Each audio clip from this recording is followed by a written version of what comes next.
Welcome to Downshift. My name is Matt and I have just spent the week with Subaru's very updated Solterra. And I'm going to walk you around everything that you need to know about this thing because it is very improved and there's a lot that you should know. So let's get into it. We're going to start where we usually do, and that's zoomed in on some of the funky odds and ends. Now, since this is a Subaru, of course the intention is that you're going to take it off-roading or adventuring in some capacity. And that generally means bringing more stuff with you and putting stuff on the roof, potentially a tent or a roof box or something like that. And the static weight limit on the roof of the Solterra is 700 pounds. And when you're adventuring, it's probably nice to be able to clean off your headlights. You've got a little button there that's going to shoot a washer jet onto your projector from right up there. But one little con is the emission of a rear wiper. Now the thought generally with these EVs, especially these slopey back ones, is the air is going to push water and things off of the rear window while you're driving along. In concept, maybe, but in actuality, especially here in Wisconsin, you get ice, you get sludge, salt, all sorts of things on the back window. It kind of gets stuck on there. Now you do have a rear view camera, which I believe comes out of this camera right here, so you can still see out the back through a rear view window, but it would be nice to have a wiper. The IOniq 5 went back to a wiper after people complained about it for the first couple of model years, so maybe we'll get one in the Solterra next year. And you still have the funky shifter. Park is this button up here, and then push down and rotate to the left and you go into reverse. Down and to the right is drive, and then just down, that's neutral. Also worth noting, you now have not one, but two, count them, two wireless charging mats. That's nice. If you want to put your phone somewhere that doesn't charge, there's a little storage under here. And of course you got some USB-Cs and a 12 volt down there as well. But it's nice, carpeted, good place to put stuff. But you look at the back of the steering wheel and you do have paddle shifters. They don't control transmission speeds or anything, but they do control your regen. There's like 4 different levels of regen, totally off and full coasting, or all the way on, where it's kind of like a one pedal driving. Also, I've liked it at level 1, which gives kind of a more familiar internal combustion engine braking sensation, and I've also found that this is generally the most efficient, at least in my application. And it wouldn't be a Subaru without X mode, right? You've got this X mode button here for snow and dirt, or deep snow and mud, more extreme version of X mode.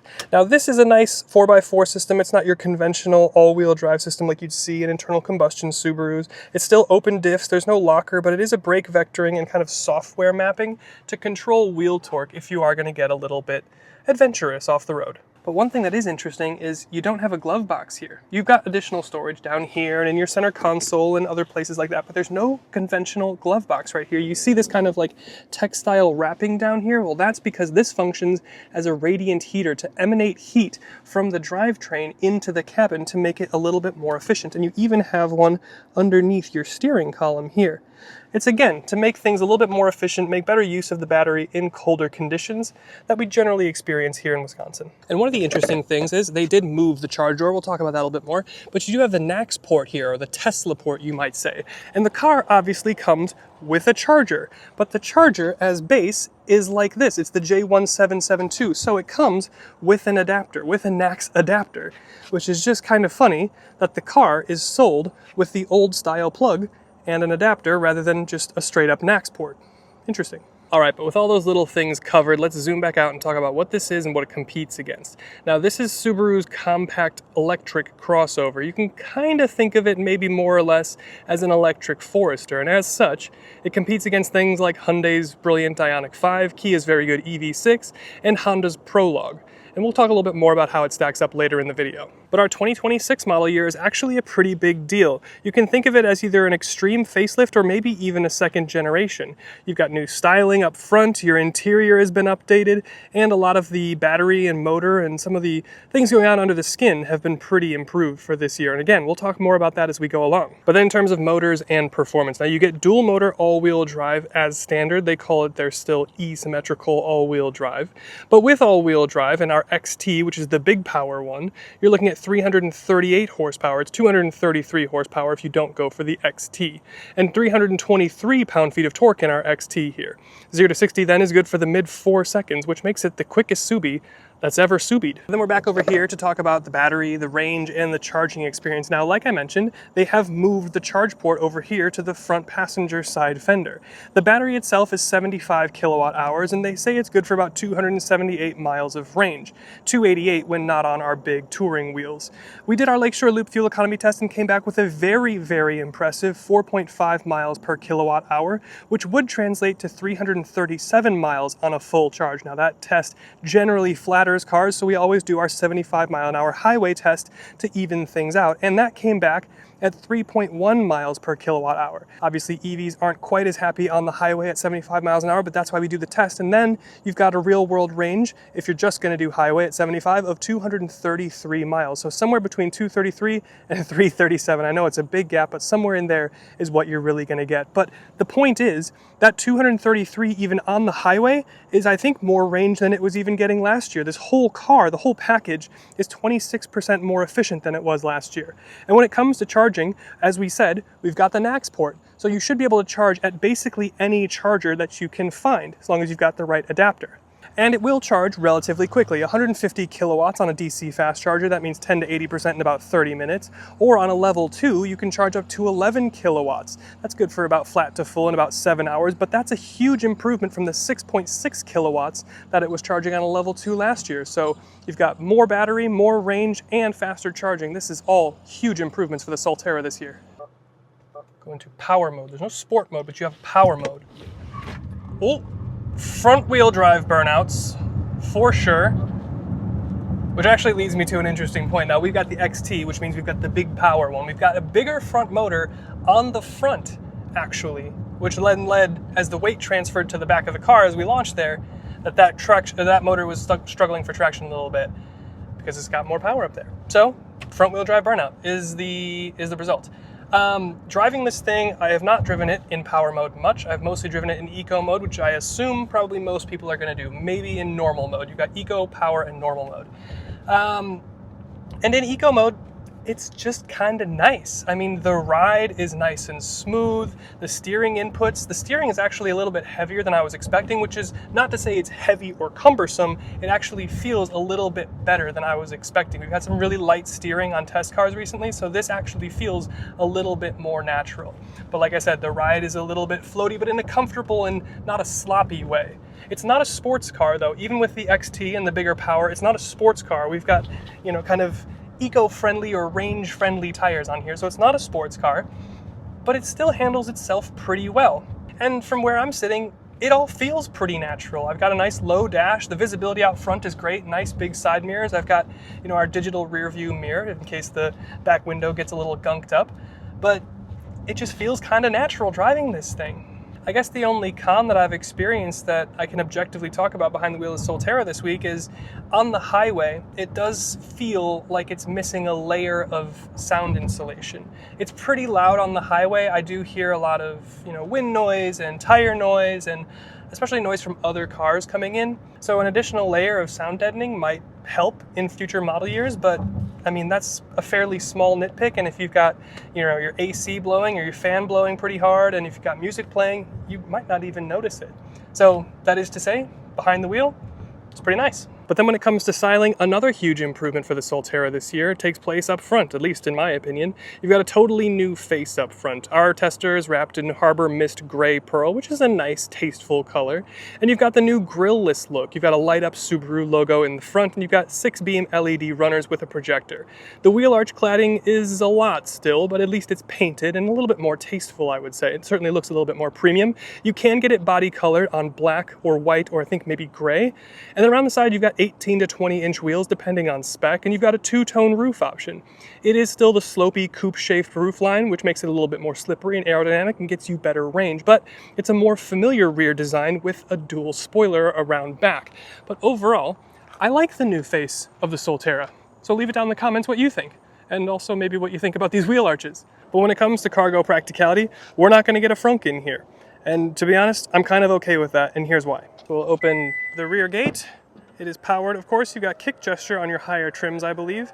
Then you're looking at about 24 cubic feet of space. But the thing that I will point out is you've got a nice big storage area under here for your additional chargers and cables and accessories and things like that.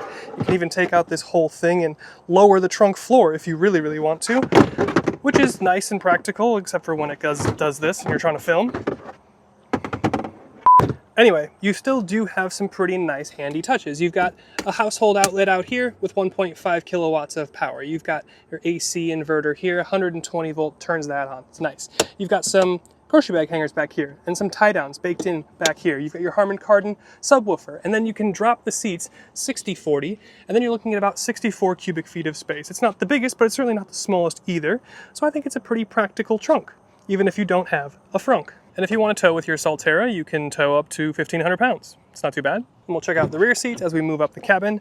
There aren't going to be window shades, a little bit of a ding for that, but we've got a nice blue interior that we'll talk about a little bit more. The rest of the door, pretty generic, kind of basic, but I'll step in at 6'1". Oh, maybe I should show you the seats first. We've got a nice blue and black two-tone going on here, and then kind of these squared off or geometric style perforations into the seats. And like I said, I will step in. And I'm 6'1", and I've got plenty of knee room in front of me. My feet do feel like they're a little bit high, if I'm honest.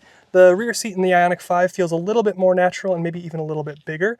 But you do have vents back here. On our big top touring trim, we've got 3-level heated seats and 2 USB-Cs, and we have a huge panoramic style roof.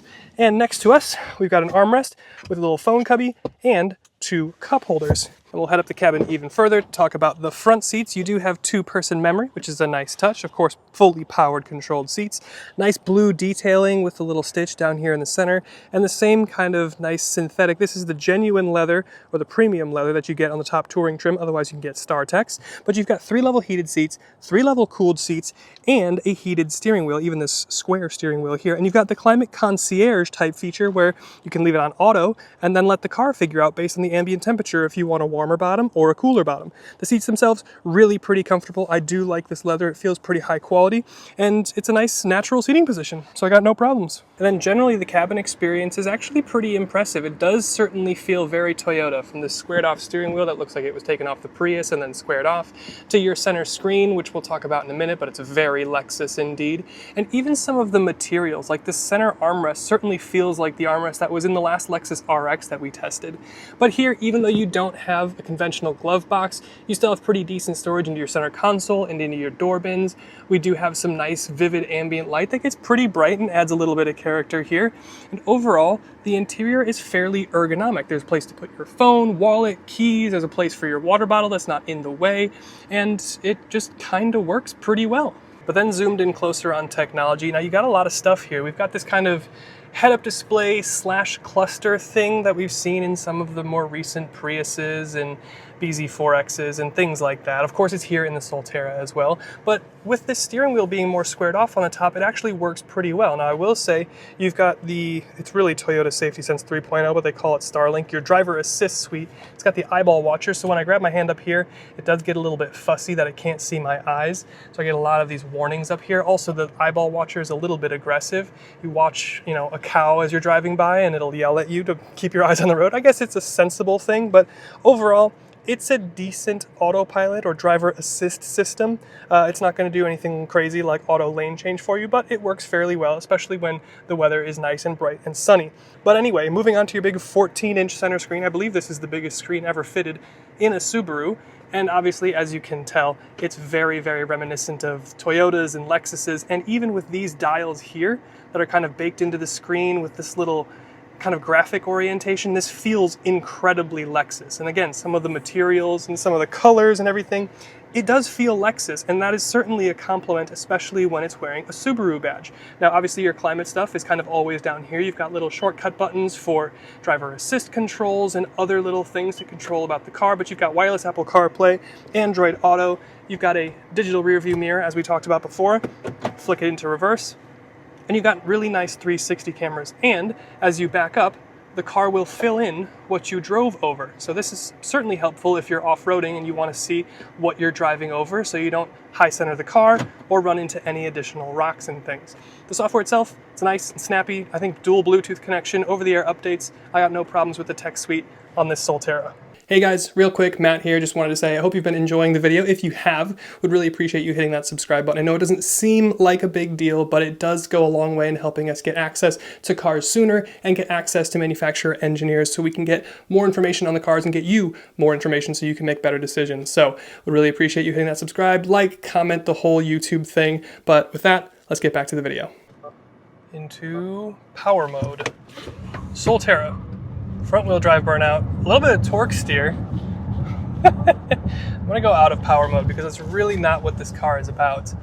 I'm gonna keep this last little bit pretty brief. This is generally where we talk about pros and cons. The truth is, there's a lot of pros, especially with this new 2026 model year. The previous model year and the, I guess, first iteration of the Solterra and the BZ4X, the Toyota cousin, were, to put it politely, not competitive. And I'm very happy to say that for 2026, it is at least competitive with the rest of the field, with an IOniq 5, with an EV6, and those sort of players. So there's a lot of pros here. And as far as like objective on paper cons, I mean, there's nothing really that stands out. I mean, there's little tiny things like, you know, some people may not like the head-up display slash instrument cluster thing going on, or some people might want a conventional glove box, but those are kind of smaller, ticky-tacky, kind of gray area things. But there's a lot of pros here. The battery is a little bit bigger. The overall package is like 26% more efficient.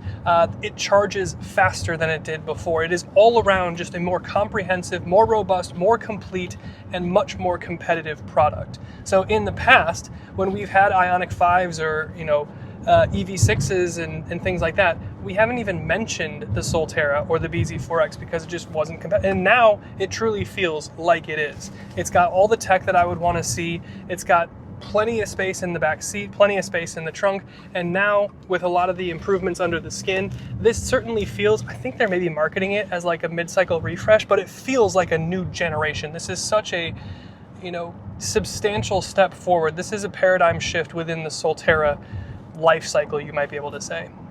So this certainly feels like a second gen product, like they took it way more seriously, and it's paid off. I mean, this is very efficient on our Lakeshore Loop test, and if you're not going to take this thing on the highway, you're going to get like close to 4 miles per kilowatt or more in real world testing. And even when it gets cold with this radiant heat thing going on, it should remain pretty efficient. So overall, I'm really impressed with what they've been able to bring here. And I guess that's kind of my final thoughts, is the Solterra is now something that I would recommend someone check out. Obviously, if you have a preference toward like styling of something like, I don't know, an IOniq 5 or whatever, that's your decision. But for now, I can happily recommend you at least take a look at a Solterra. So good job, Subaru. Much improved. Thank you for letting us have a go in your new Solterra. Thank you to you for watching, and we'll see you in the next one.